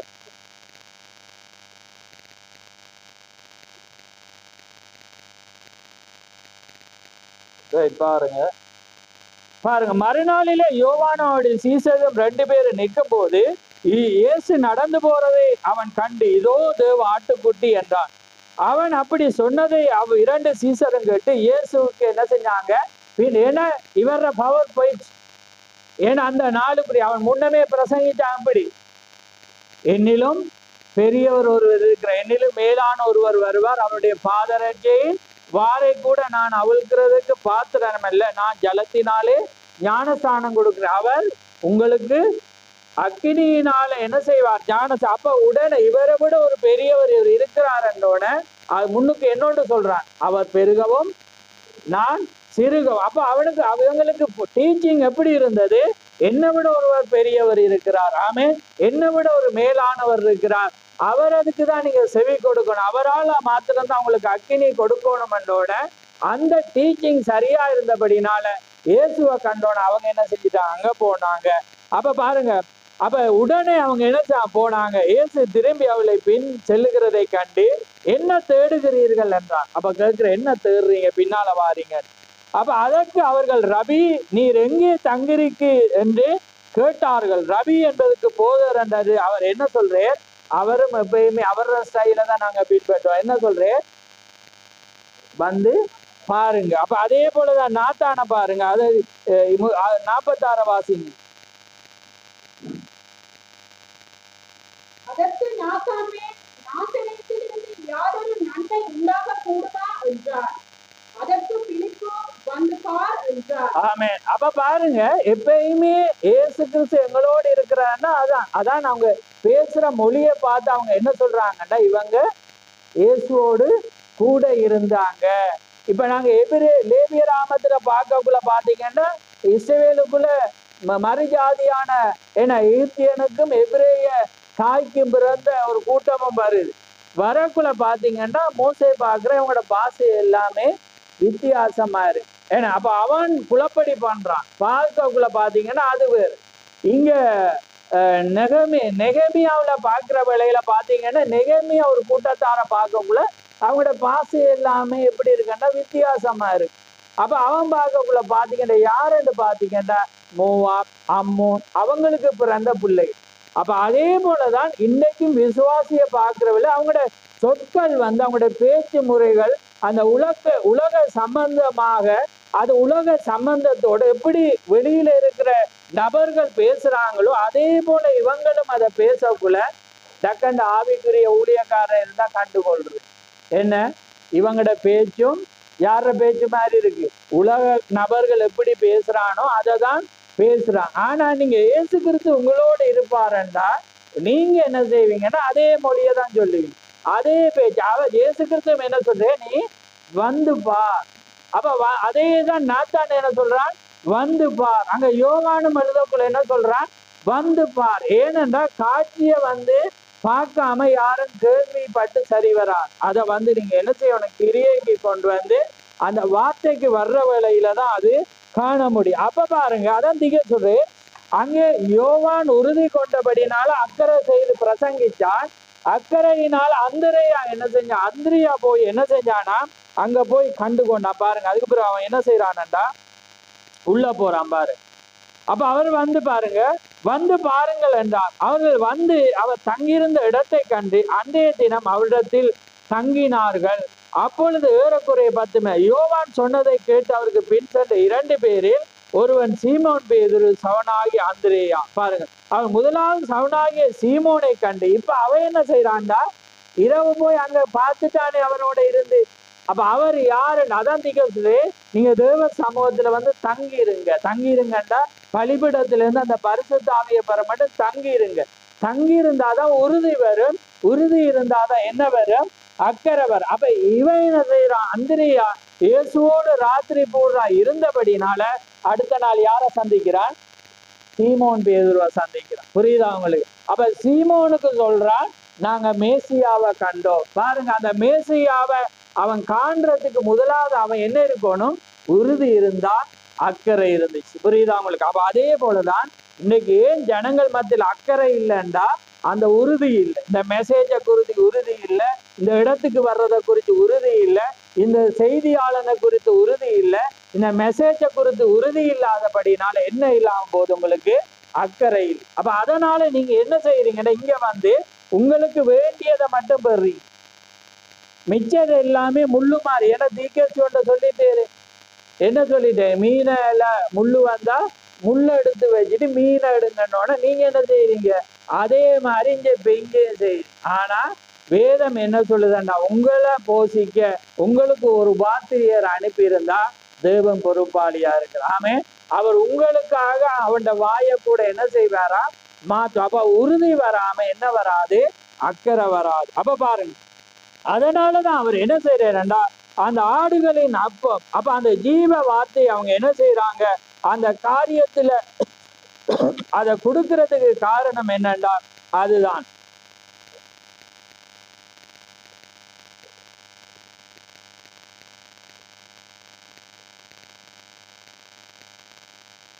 பாருங்க. ரைட். அப்ப அதுல அடுத்தது அவர் சொல்ற பாருங்க, இன்னைக்கு அவர்கள் என்ன செய்யறார்கள், பொது ஜனங்கள். அப்ப ஜனங்களை குறித்து சொல்ற, இப்ப என்னன்னா இந்த கிறிஸ்தவ ஜனங்கள் செய்யறத இந்த பொது ஜனங்கள் அதை காட்டிலும் நன்றாக அறிந்துள்ளனர். நீங்கள் விசுவாசிக்காத ஒன்றை குறித்து பேசுகிறீர்கள். இப்ப நீங்க இயேசு கிறிஸ்து நீங்க விசுவாசிக்கிறீங்க, அவர் வரப்போறாருன்னு விசுவாசிக்கிறீங்க, அவர் சுகமளிக்கிறவர் என்று விசுவாசிக்கிறீங்க. ஏன்னா உலக ஜனங்கள் சொல்லுவாங்க, நீங்க கத்திர கூட்டங்கள் என்ன சொல்லுவாங்க, 5ஆம் வேதம் ஆண்டுவாங்க, ஏன்னா கத்திரவங்கள் ஆண்டுவாங்க, அல்லது நீங்க எல்லாம் மருந்து எடுக்க மாட்டீங்களே என்று அவங்க உங்களை குறித்து ஒரு அபிப்பிராயம் வைப்பாங்க. புரியுதா? அப்ப அதே மாதிரி காரியம் இருக்கக்குள்ள அப்ப வேதம் என்ன திகஸ் என்ன சொல்றா, பொது ஜனங்கள் அதை காட்டிலும் நன்றாக அறிந்துள்ளனர். நீங்கள் விசுவாசிக்காத ஒன்றை குறித்து பேசுகிறீர் என்பதை அவர்கள் அறிந்து கொள்வார். அப்ப எங்கட சொற்களுக்கு மேலாக என்ன செய்யுது, எங்கட கிரியையில் இருக்கக்குள்ள பொது ஜனங்கள் அறிந்து கொள்வாங்க நீங்க விசுவாசியாத ஒன்றை பேசுறீங்க. புரியுதா? ஏன்னா விசுவாசியாத ஒன்றை இப்ப நீங்க தேவன் இப்படி என்றதை வார்த்தையை பேசுறீங்க, ஆனா நீங்க அதை விசுவாசிக்கல. அதை விசுவாசியாத ஒன்றை நீங்க என்ன செய்யறீங்களா பேசுறீங்க. விசுவாசிச்சா நீங்க என்ன செய்யணும், அந்த கிரியைய காட்டணும். ஆனா நீங்க விசுவாசிக்கிறீங்கன்றீங்க, ஆனா விசுவாசியாத ஒன்றை நீங்க என்ன செய்யறீங்க பேசுறீங்க. இப்ப நானும் பேசலாம், எல்லாரும் பேசலாம். ஆனா என்னன்னா நான் இப்ப நீங்க கண்டுகொள்ளீங்க பிறர் பேசுறேன், ஆனா இவர் விசுவாசிக்கல. ஆனா விசுவாசியாத ஒன்றை இவர் என்ன செய்யறேன் பேசுற. ஆனா பேசுறது சத்தியம், ஆனா அவர் அதை என்ன செய்யல விசுவாசிக்கல. புரியுதா? அதே போலதான் இன்றைக்கு உலக ஜனங்கள் எங்களை அறிஞ்சிருக்கிறாங்க. ஆனா தேவன் என்ன சொல்றேன்னா, நீங்களே தேவனுடைய ஆலயமா இருக்கிறீர்கள் என்று வேதம் சொல்கிறது. அதனால நீங்க மலை மேல் உள்ள பட்டணம். தேவன் என்ன செய்தாரா, அந்த காரியத்துல தேவன் உங்களுக்குள்ளே வச்சிருக்கு. அப்ப அதனால திகழ்ச்சி நாமும் அவ்வாறே உத்தமமா இருக்க பீடத்தை காத்திருப்போமானால் ஏதோ ஒன்று உணர்ச்சி பெற்று குதித்து அங்கிருந்து ஓடுவதில்லை, அங்கே தங்கி இருப்பது. அப்ப அதே நாள்தான் அவங்க என்ன செஞ்சாங்க, போய் அவர்கிட்ட என்ன செஞ்சாங்க, தங்கி இருக்காங்க. அப்ப தேவன் இன்னொரு இடத்துல சொல்றேன், நான் எங்க இருக்கிறேனோ என்னுடைய ஊழியக்காரனும் அங்கே இருப்பான். அப்படி சொல்றாரா இல்லையா? வேத வார்த்தை இருக்குதானே பிற. அப்ப அதனால நான் எங்க இருக்கிறேனோ என்னுடைய ஜனங்கள் என்னுடைய ஊழியக்காரன். அதே போல அந்திரையா என்ன செஞ்சான், தேவன் எங்க இருக்கிறாரோ அங்க போய் அவன் என்ன செய்ய அமர்ந்திருக்கிற வேலையில அவனுக்குள்ளால என்ன வருதுண்டா அக்கறை வருது. ஏனண்டா அந்த இயல்பு மாற்றக்குள்ள அவனுக்கு என்ன வருது, அன்பு வருது, நேசம் வருது, அக்கறை வருது. அதுதான் ஒரு மனிதனை மாற்றுகிறதா இருக்கு. ஆனா எங்களுக்குள்ள என்ன இயல்பு மாற இல்லை. ஏன்னா ஒரு காரியம் நம்பினா, ஒரு மனிதன் மனம் திரும்பினா, ஒருவன் காரியங்கள் மாறினா, ஜனங்கள் உள்ளுக்குள்ள ஒரு காரியத்துல நெருங்கி வர்றத கண்டங்களுக்கு என்ன வருது, கோபம் வருது, மனப்பான்மை வருது. அதனால்தான் திகழ்ச்சி என்ன செய்யற, அந்த இயல்புட மாற்றம் வருது. அதான் அந்த நல்ல மூத்த குமாரன் இளைய குமாரன் என்ற ஸ்டோரியில அதையும் அவர் எடுத்துக்காட்டு. என்னன்னா மூத்த குமாரனுக்கு என்ன வருது, அதை வாசிச்சு பாருங்க. 15 லூக்கா 15 நினைக்கிறேன். அடிக்கடி தெரியும், வெள்ளிக்காசு அங்கதான் இருக்கு. அதனால உங்களுக்கு அந்த புத்தகம் தெரிஞ்சிருக்கும் நினைக்கிறேன். பாரு, நான் நினைக்கிற மாதிரி 28 வாசி மேல இருந்த 27 வாசி. அதற்கு அவன், உம்முடைய சகோதரன் வந்தார், அவர் மறுபடியும் சுகத்துடனே உம்முடைய தகப்பனிடத்தில் வந்து சேர்ந்தபடியினாலே அவருக்காக கொழுந்த கண்ணை அடிப்பித்தார் என்றார். அப்பொழுது அவன் கோபமடைந்து உள்ளே போக மனதில்லாது இருந்தார். தகப்பனோ வெளியே வந்து அவனை வருந்தி அழைத்தார். இப்ப என்ன சொல்ல போறீங்க இந்த வசனத்தை? இப்ப நாங்க மூத்த குமாரன், இவன் கெட்ட குமார். கெட்ட குமாரன் போனா வந்தான். இங்க மூத்த குமாரன் உள்ளே அப்பாவோட இருந்து என்ன செய்யறான்னு சொல்லு, புரியுதா உங்களுக்கு? அப்ப என்னண்டா, அப்ப இதுல இன்னொரு டீச்சிங் வருது. என்ன அப்ப பாருங்க, அவன் என்ன செய்யறான் போனான். அப்ப திரும்பி வந்தான் அவன். இவன் உள்ளவே இருக்கான், இவனுக்கு உள்ளதெல்லாம் அவனுக்கு என்ன அப்பாவோடே இருக்கிறான். ஆனா இவனுக்குள்ள என்ன இயல்பு மாற்றம் இல்லாம இருக்குது பாருங்க. இப்ப நீங்க சொல்லலாம், ஏன்னா நானும் சொல்லலாம், நீங்களும் சொல்லலாம், நாங்க இந்த மெசேஜ்ல இவ்வளவு காலம் அல்லது கிறிஸ்துக்குள்ள இவ்வளவு நாள். ஆனா எங்களுக்குள்ள என்ன இருக்கும் சொல்லுங்க? ஏன்னா கோபம் இருக்கும். ஏன்னா எங்களை அப்பா வருந்தி, ஏன்னா பாருங்க, அவர் சொல்ல வருந்தி அழைத்தார் என்று வேதம் சொல்லு. அப்ப எங்களுக்குள்ள பாருங்க, ஒருவன் மனம் திரும்பி வந்திருக்கிறான். ஏன்னா அவன் உள்ள வந்தவனை குறிச்சு எரிச்சல் வரணுமா, ஏன்னா மகிழ்ச்சி. ஏன்னா அப்ப அந்த தகப்பனோட சேர்ந்து நம்மளுக்குள்ள என்ன வரணும், ஒரு சந்தோஷம் வரணும். ஆமே, அவன் வந்திருக்கிறான். அப்ப இந்த விருந்துக்கு அவனும் வரணும் அல்ல, மூத்தவன் என்ன செய்யறான், கோபம் வரும். என்ன வருது? அப்ப இயல்பு மாற்றி இருக்கா இல்லையா? கெட்டகுமாரன்ல நாங்க வேறொரு டாபிக்கை மட்டும் தான் பார்த்து போவோம். ஏன்னா அப்ப இது அதுல எல்லாமே அந்த உவமை அதுல வர்ற அதிகாரத்துல பாத்தீங்கன்னா வெள்ளிக்காசா இருக்கலாம், இதா இருக்கலாம், எல்லாம் ஒரு மனம் திரும்புற ஒரு பாவியின் நிமித்தம் பரலோகத்துல என்னையா சந்தோஷம். அப்ப பாருங்க, நாங்க மூத்த குமாரனா இருந்து பிரயோசனம் இல்லை. ஏன்னா மூத்த குமாரன்னா நாங்க கனகாலம் உள்ளவங்க, பழைய ஆட்கள், ஏன்னா அல்லது நம்ம கிறிஸ்துக்குள்ள தொடர்ந்து இருக்கிற அப்பாட ஆஸ்தியை அழிச்சு இல்ல, அப்பாவுக்கு விரோதமா ஒன்றுமே செஞ்சு இல்ல, ஏன்னா அப்பாவுக்கு எந்த தீமையும் செய்யல, அப்பாட எல்லாத்துக்காகவும் கஷ்டப்பட்டு உழைச்சி எல்லாமே சொத்தை காப்பாத்தி இருக்கிறோம் என்று நாங்க சொல்லவே இயலாது. விளங்குதா? எங்களுக்கு கோபம் வராம இருக்கணும், ஏன்னா எரிச்சல் வராம இருக்கணும், அதுல கலந்து கொள்ற மனப்பான்மை இல்லாம, ஏன்னா இருக்கிற வெளியில இருக்கிறான் பாருங்க, அவனே விருப்பப்பட்டு வரல. அப்படித்தானே வாசிச்சீங்க? அப்படியே வந்தான். எப்படி வந்தான்? வருந்தி. அவனை என்ன செய்யறான்? வருந்தி அழைக்க வேண்டிய இன்னைக்கு ஊழிய காலத்துக்கு அதுதான். ஏன்னா இன்னைக்கு அப்படியான நிலைமையில தான் இன்னைக்கு கிறிஸ்தவங்க என்ன செய்யறாங்க? வருந்தி அதெல்லாம் விடுங்க, ஏன்னா அதெல்லாம் மறங்க, ஏன்னா அதுக்காக தான் நாங்க சொன்னோம், இதுக்குதான். என்ன இப்படிப்பட்ட மனப்பான்மையில யார் இருக்கிறான்டா? மூத்த குமார். அப்ப பாருங்க, அதுதான் காரியம். அப்ப என்ன, எங்கட எல்லாமே மாறும், ஏன்னா எப்பயுமே நாங்க அந்த காரியத்துல தகப்பனும். அப்ப அதான் திகழ்றது, இயேசு கிறிஸ்து எங்களோடு இருக்கிறார் என்று நாங்க அப்படி இருந்தோண்டு நாங்க சிலதுல தவறி இருக்கிறோம். ஆமென். இந்த மனம் திரும்புற காரியத்துல தேவன் ஒவ்வொரு வரக்குள்ள என்ன செய்ய மாட்டா? தேவன் ஒரு மனிதனை பயன்படுத்தக்குள்ள எங்களுக்குள்ள எரிச்சல் வரும், எங்களுக்குள்ள பொறாமை வரும், என்ன எல்லா காரியம் என்ன செய்யும்? வரக்குள்ள எங்களுக்குள்ள என்ன செய்யும்? கோபம் வரும். இவனுக்காக அவன் என்ன செய்யறான்? கொளுத்த கண்டு அடிக்கிறான், என விருந்து செய்யறான், என மோதிரத்தை போடுறான், முத்திர மோதிரத்தை இங்க என்ன செய்யறான்? பாதரட்சியை போடுறான். ஆனா இவர் கூட இருக்கிறவருக்கு ஒன்றுமே இல்லை, ஏன்னா தேவனுக்கு தெரியும் எல்லாமே. ஆமே. அப்ப அதனால அவருக்கு தேவனுக்கு சகலமும் தெரியும், யாருக்கு எதை செய்யணும். அப்ப அதே போலதான் திகிறது என்ன சொல்றேன், அந்த வண்ணமாக உங்களுடைய இயல்பு மாற மட்டும் அந்த காரியம் சம்பவிக்காது. ஏனென்றால் நீ என்னிடத்துல அன்பா இருந்தா என்னுடைய ஆடுகளை போஷிப்பாயாக. அப்ப ஒரு மனிதன் வரக்குள்ள அதை என்ன செய்யணும்? அவனுக்கு மகிழ்ச்சி, என அவனுக்கு ஆடு அடிக்கணும், அவனுக்காக ஒரு பெரிய விருந்து செய்யணும், அவனுக்காக என்ன செய்யணும் என்று எல்லாமே செய்யப்படும். ஆனா மூத்த குமாரன் மாதிரி என்ன புதுனமா இருக்கு, ஏன்னா இது என்ன ஒரு விருந்து, ஒரு நபர், என ஒரு காரியம், இந்த செலவு, ஏன்னா இது எல்லாமே என்ன வருதுண்டா? யூதாசு தான்.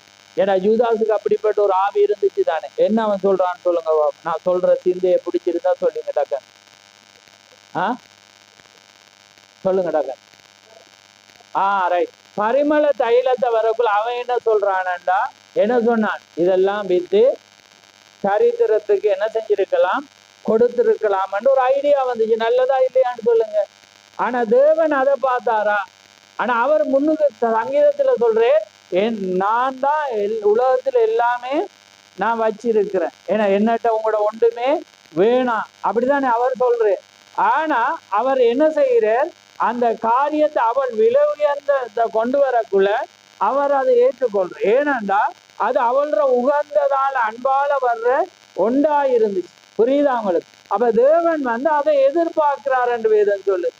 அப்ப ஆனா எங்களோட அறிவு என்ன செய்யும்டா? அதுக்கு மேட்சிங் ஆகுது. ஆனா நாங்க அறிவுபூர்வமா பார்த்தோம்டா அது சரி, ஏண்டா உண்மைதானே. ஏண்டா அப்படியே அடிச்சு என்ன செய்யற? அவ்வளோத்தையும் ஊத்தக்குள்ள அது எல்லாமே வலியுது. ஆனா அவ என்ன செய்யறா? தேவன் அவளுக்கு ஒரு ஸ்லாக்கியத்தை வைக்கிற. அவளோட பேர் எப்பயுமே, ஏன்னா காலங்காலமாக அவளோட பேர் என்னுடைய மரணத்துல அவளோட பேர் எப்பயுமே அடிபடும் என்றார், அவளோட பேசப்படும் என்றார். அப்ப ஏனண்டா வார்த்தை ஏதோ உரைக்குதோ அதை நம்ம செய்யும். ஏண்டா அது எல்லாராலையும் அது செய்யும். ஆமே.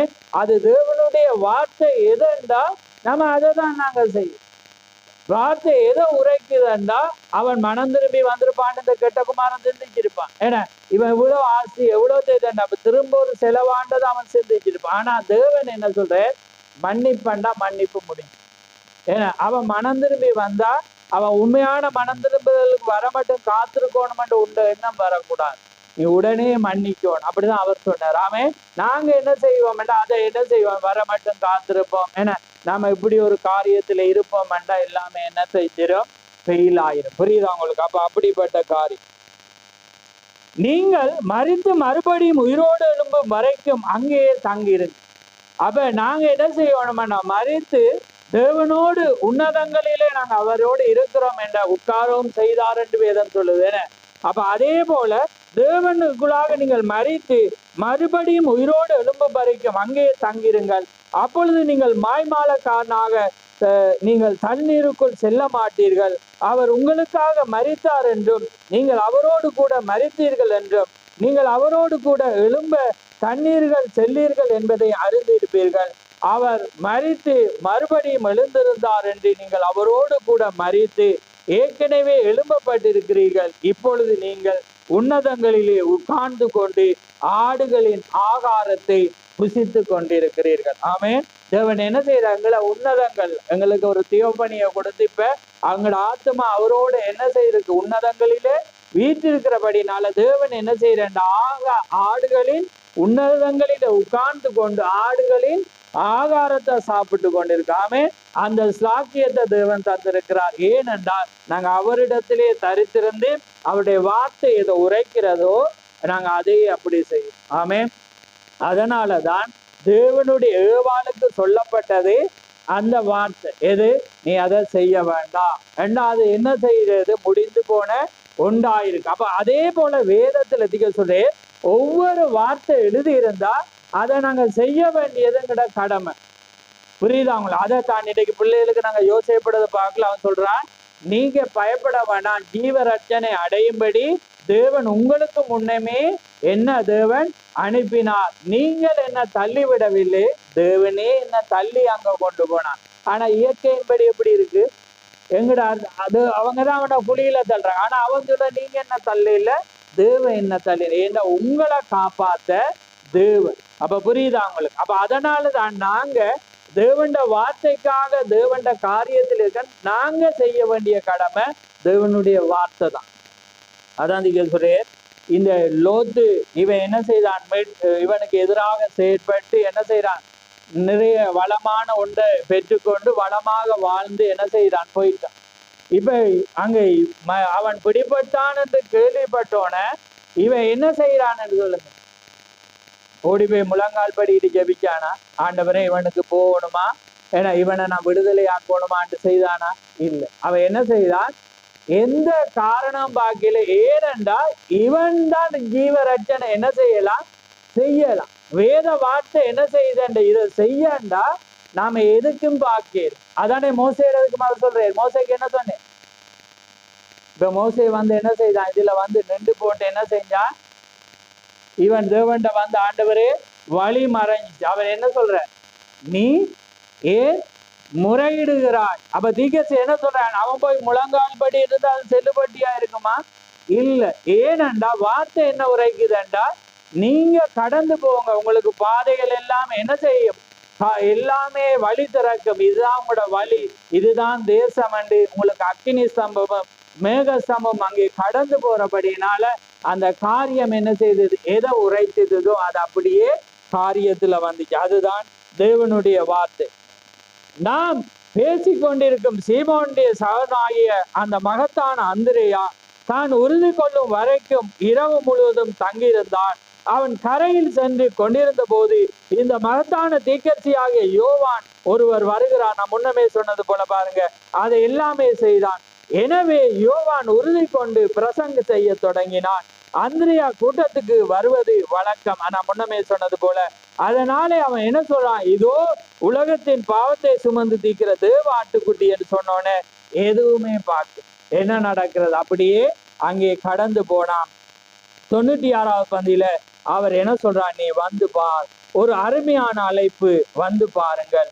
அதை தான் பிலிப்பு நாத்தான்விடம் கூறினான், நீ வந்து பார். அது சாயங்கால நேரமாயிருந்தது. அந்திரியா முழு இரவும் அங்கு அவரிடத்தில் தங்கினான். அது ஒரு நல்ல வழி. அவன் உறுதி கொள்ளும் வரைக்கும் அவன் தங்கினான். அவர் அவனிடத்தில் இரவு முழுவதும் பேசினதை அவன் செய்த கிரியல் எல்லாமே அவன் பார்த்தான். ஏனென்றா அதுதான் காரியம், மேசியாவின் அடையாளம். 100வது பந்தி. இன்று காணப்படும் விஷயம் என்னவெனில், ஜனங்கள் செய்தியை குறித்து உறுதி கொண்டிருக்கவில்லை, ஜனங்கள் பரிசுத்தாவியை குறித்து உறுதி கொண்டிருக்கவில்லை. நீங்கள் உண்மையிலே உறுதி கொண்டிருப்பீர்களானால் நீங்கள் அக்கறை கொண்டிருப்பீர்கள். அதை குறித்து நீங்கள் செய்ய வேண்டிய அனைத்தையும் நீங்க என்ன செய்வீங்க. நீங்க எந்த காரியமாயிருந்த அனைத்தையும் செய்வோம். ஏண்டா அது யாருடையது? தேவனுடைய வார்த்தை. தேவனுடைய வார்த்தை ஏதோ உரைக்குதோ நாங்க அதை அப்படியே என்ன செய்யணும்? செய்ய வேண்டும். அதுதான் தேவனுடைய காரியம். அதனால்தான் அவர் சொல்றேன், இந்த கெட்டகுமாரன் அவன் பார்த்து இவன் சரியா வந்தான் அல்லது மிச்ச காசையும் எடுத்துக்கொண்டு வருவானான்னு அவன் என்ன செஞ்சிருப்பான்? நினைச்சிருப்பான். ஆனா அது வார்த்தை அல்ல. என்ன சொல்லுது? நீங்க 70 தரம் நீங்க மன்னிக்கணும். ஆமே, இதுதான் பரிசுத்த ஆவி என்றா அதை அப்படியே நம்ம என்ன செய்யணும்? தேவனுடைய வார்த்தை எதை உரைக்கிறதோ அதை நாங்க அப்படியே என்ன செய்யணும்? செய்யும். அந்த காரியத்தில் எந்த மாற்றீடும் இல்லை, எந்த காரியம் இல்லை. வேதம் எதை உரைக்குதோ ஒரு பரிசுத்தவானுக்கு அது அப்படியே அவன் என்ன செய்யணும்? செய்தே ஆக வேண்டும். ஏனென்றால் அது தேவனுடைய வார்த்தையாக இருக்கிறது. ஆமே.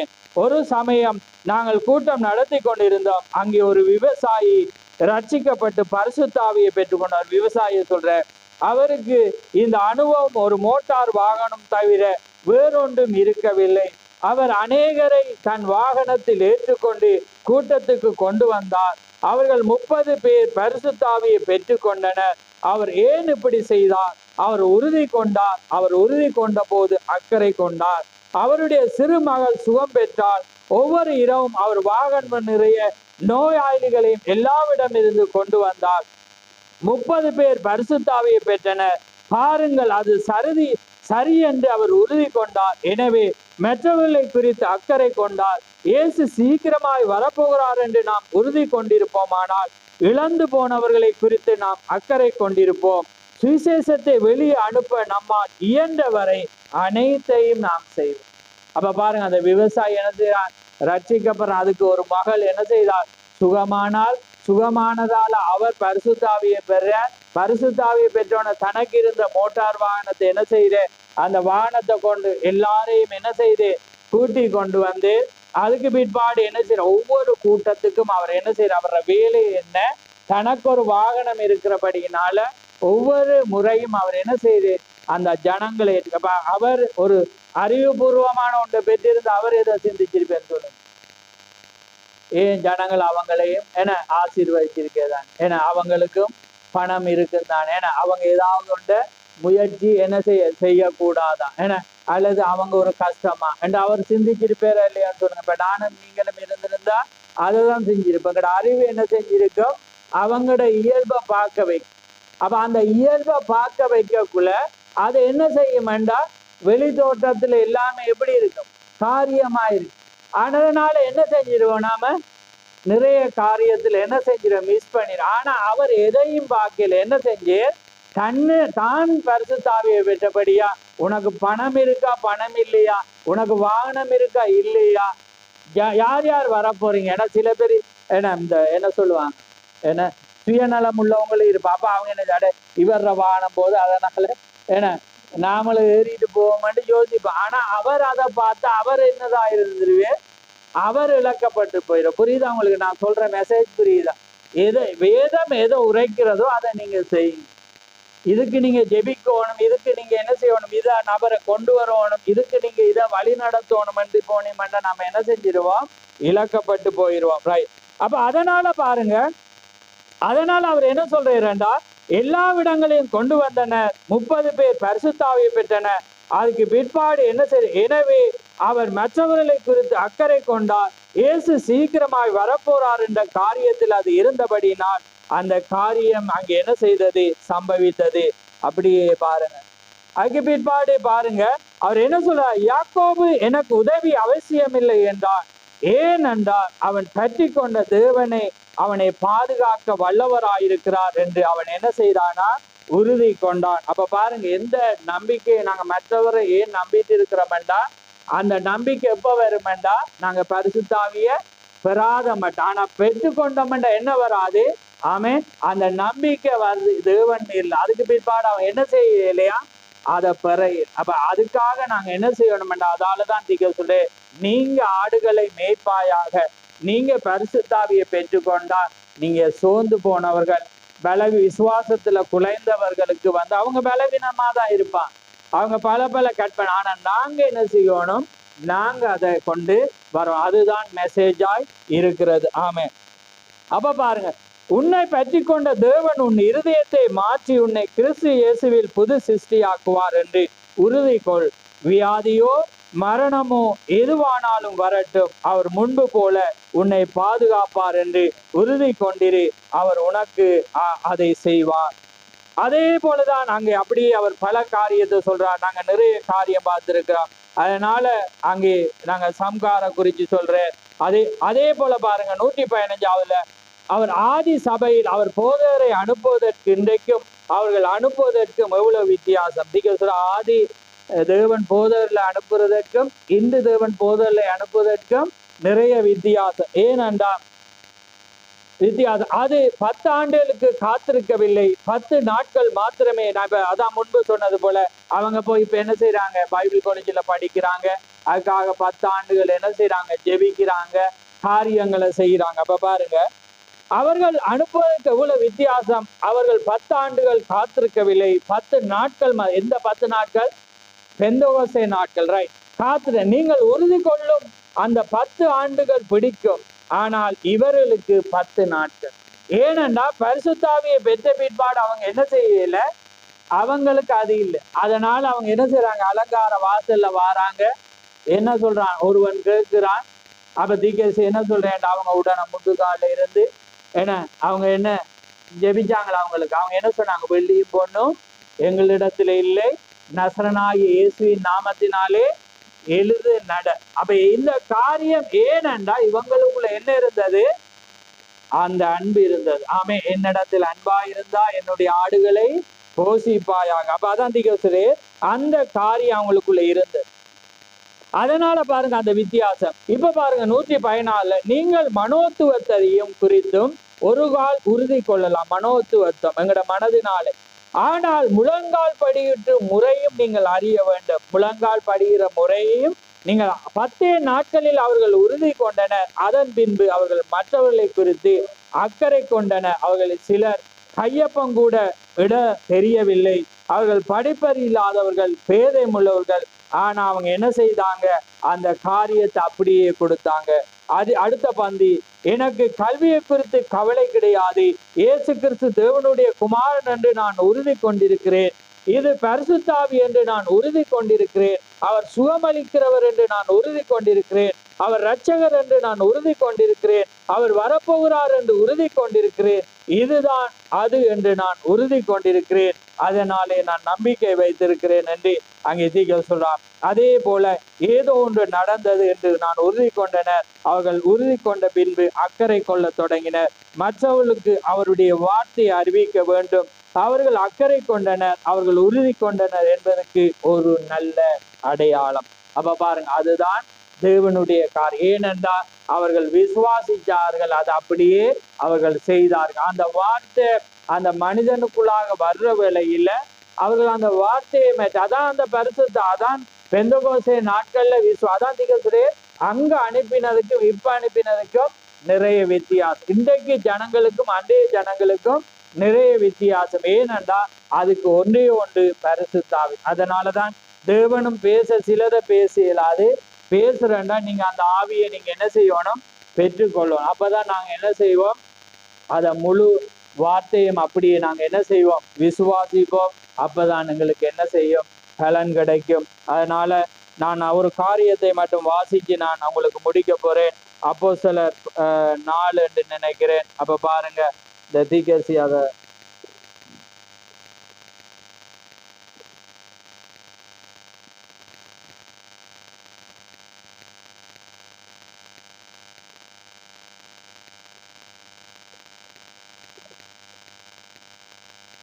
இருபத்தி 4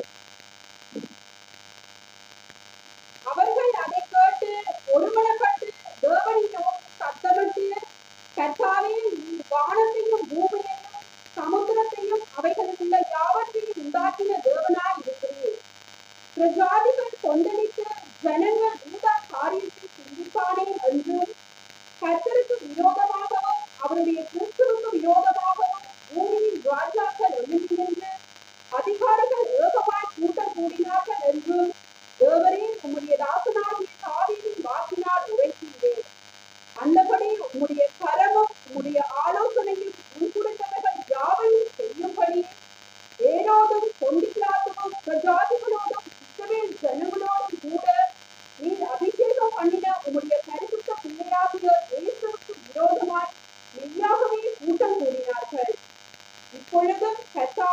அப்படியேதான் தொடர்ந்து நீங்க வீட்டை வாசிங்க. அப்ப திகேசி என்ன சொல்றேன்டா, அந்த ஆவி அந்த 10 நாட்களுக்கு பிற்பாடு அவங்க பெற்ற பிற்பாடு அவங்க என்ன செய்யறாங்க, ஒரு மனமாய் ஓரிடத்துல அப்படி ஒன்று கூடி அவங்க ஜெபிக்கிற வேளையில அந்த இடம் முழுவதும் என்ன செஞ்சிச்சா, அசைந்தது. ஏனென்றா அந்த காரியத்துல அவங்களுக்கு அக்கறை இருந்தது. அப்ப அதான் திகசி முன்னுக்கு நாங்க வாசிச்சது போல, இப்பொழுது அந்த அக்கறை உறுதி இல்லாதபடினால என்ன நடக்கிறதுன்றா அந்த அக்கறை. அப்ப அதனால அவருடைய காலத்திலே என்ன நடக்கிறது, ஜனங்கள் என்ன செய்யறாங்க, அந்த பீடத்தண்டை வர்றாங்க, ஆனா சொல்லாம, ஆனா அவர காலத்திலே அதை என்ன செய்யறது, பின்வாங்குதல் நடக்கிறது. அதே போல இந்த நாட்களிலும் நடக்காதவண்ண நாங்க என்ன செய்யணும், மீண்டும் வார்த்தை பிரசங்கிக்கிற பிறகு அது என்னையும் உங்களையும் என்ன செய்யும், அது குத்தும், என்ன அது என்ன செய்யும், வெட்டும். ஏன்னா அது ஏனென்றா அது நல்லது. ஏன்னா எங்களுக்கு அந்த பிசாசு எங்களோட ஞானத்தினால சிலதை மடக்குவான். அதனாலதான் தேவன் எங்களோட நிலையை அறிஞ்சுதான் எப்பொழுதும் அவர் உங்களோடும் என்னோடும் அவர் என்ன செய்யறார், எப்பொழுதும் அவர் பேசுற தேவனாயிருக்கு. அதனாலதான் அது கடினமாயிருக்கும் எனக்கு தெரியும். ஆனாலும் தேவன் அது சத்தியம், தேவனுடைய வார்த்தை அது சத்தியமா இருக்கிறது. அதனாலதான் நாங்க வாசிச்சோம், ஏவாளுடைய அவள் அந்த கரத்தை போட்டு அவர் சொல்லல.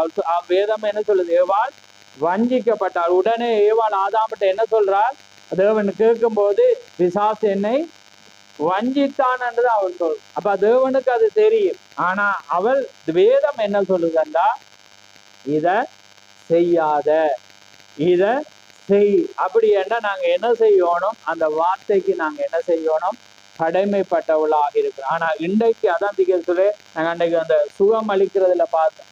சில பேருக்கு நாங்க என்ன செய்யணும், வார்த்தை பேசக்குள்ளேயே சுகமாவாங்க. சில பேருக்கு என்ன செய்யணும், அழைப்பு கொடுக்கணும். சில பேர் என்ன செய்யணுமா, தூக்கி விடணும். புரியுதா, 3 கட்டங்கள். அப்ப அதேனாலதான் எங்களோட வளர்ச்சி எங்களை யாரென்று காண்பி. அப்ப நாங்க ஒரு தேவண்ட வார்த்தைக்கு ஒரு கருத்தை நாங்க வச்சிருப்போம், அது எங்களோட வளர்ச்சியை என்ன செய்யும், காண்பிக்கும். ஆனா இன்றைக்கு நாங்க உன்னதத்திலே அவரோடு கூட இருக்கிறோம்டா, எல்லாமே விசுவாசத்தினால். ஆமே, விசுவாசத்தினால தேவண்ட வார்த்தை எதை உரைக்கிறதோ நம்ம அதை என்ன செய்யணும், செய்து கொண்டே நாம என்ன செய்யணும், கடந்து போகும்போது தேவனங்களை ஆசீர்வதிப்போம். அதனால நாங்க யாவரும் ஜெபத்துக்காக நாங்க தலை வணங்கு. நாங்க என்னாத்துமா சொன்ன பிறகு நம்ம நன்றி கதாவே, எமக்கு சோதரம் சோதரம் ஆண்டவரே, சர்வலவரே, கொடான கொடி சோதரம் ஆண்டவரே.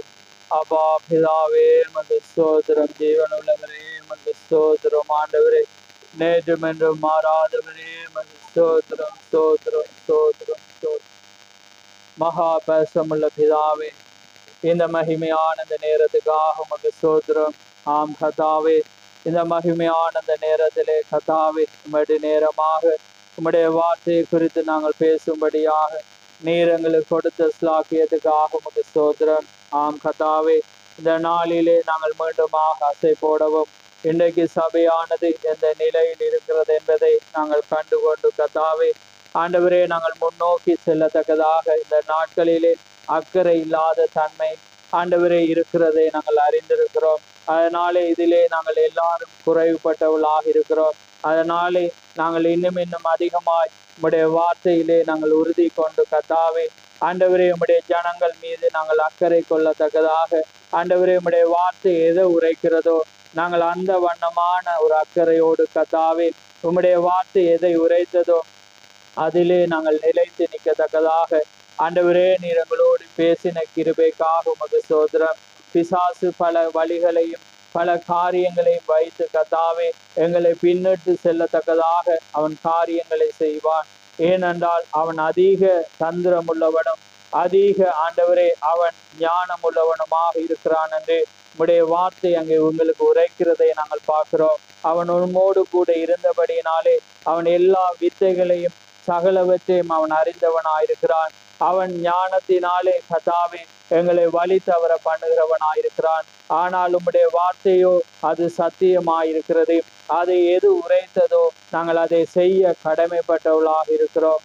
அதனால இன்றைக்கு உம்முடைய வார்த்தை எதை உரைத்தது என்றால் உம்முடைய வார்த்தையிலே நாங்கள் நம்பிக்கை வைக்க வேண்டும், உம்முடைய வார்த்தையிலே நாங்கள் பின்பற்றி செல்ல வேண்டும் என்று. அதனால இன்றைக்கு அங்கே யோவான் ஸ்நானகன் எதை விசுவாசித்தானோ அதை அந்திரியா பின்பற்றினான். அந்திரியா எதை கண்டு கொண்டானோ அதை சீமோனுக்கு அறிவித்தான். சீமோன் அப்படியாக அங்கே நாத்தானை பார்க்கிற வேளையிலே அங்கே பிலிப்பு நாத்தானை அழைத்ததை பார்க்கிறோம். இப்படியாக ஒருவர் மீது ஆண்டவரே கண்டு கொண்ட பிற்பாடு, உறுதி கொண்ட பிற்பாடு, அக்கறை வர வர ஆண்டவரே ரட்சிக்கப்படுகிறவர்களை ஆண்டவரே நீர் சபையிலே நாளுக்கு நாள் சேர்த்து கொண்டிருந்தது போல ஒவ்வொரு மனிதன் உறுதி கொள்ள அங்கே அக்கறை வந்தது. அக்கறை வர வர ஒரு ஆத்துமா உள்ளே வந்ததை நாங்கள் பார்க்கிறோம். அதே போல கர்த்தாவே, நாங்களும் எங்களுடைய குடும்பத்தின் மீதும் அக்கறை கொள்ளவும், எங்களுடைய பிள்ளைகள் மீதும் அக்கறை கொள்ளவும், நாங்கள் உலகத்தின் காரியத்தை கொடுக்காத வண்ணம் அப்பத்தை மாத்திரம் கொடுக்கத்தக்கதாக, ஆண்டவரே உம்முடைய வார்த்தையை மாத்திரம் கொடுத்து வளர்க்கத்தக்கதாக, அந்த வண்ணமாக சபையும் ஆண்டவரே இந்த சபையானதும் அந்த வண்ணமாக வார்த்தையை மற்றும் அவர்கள் பிரசங்கித்து அந்த வார்த்தையை மாத்திரம் கை கொள்ளத்தக்கதாக, எதை குறித்தும் ஆண்டவரே சிந்தியாத வண்ணம் உம்முடைய வார்த்தையினாலே அதை பெற்றி கொள்ளத்தக்கதாக நீ செய்ய போற அந்த கிருபைக்காக உமக்கு ஸ்தோத்திரம். கேட்ட செவிகளை ஆசீர்வதியும், கேட்காத ஒவ்வொருவரையும் உடைய கரத்தில் ஒப்பு கொடுக்கிறோம். உடைய இரக்கம் கூட இருக்கட்டும். யாவையும் உடைய கரத்திலே தாழ்த்தி இயேசு கிறிஸ்துவின் நாமத்தில் கேட்கிறோம். ஆமென், ஆமென். என் ஆத்துமாவே கர்த்தரை ஸ்தோத்திரி, என் முழு உள்ளமே அவருடைய நாமத்தை ஸ்தோத்திரி. என் ஆத்துமாவே கர்த்தரை ஸ்தோத்திரி, அவர் செய்த சகல உபகாரங்களையும் மறவாதே. ஆமென், ஆமென். கர்த்தர் தாமே உங்கள் ஒவ்வொருவரையும் ஆசீர்வதிப்பாராக.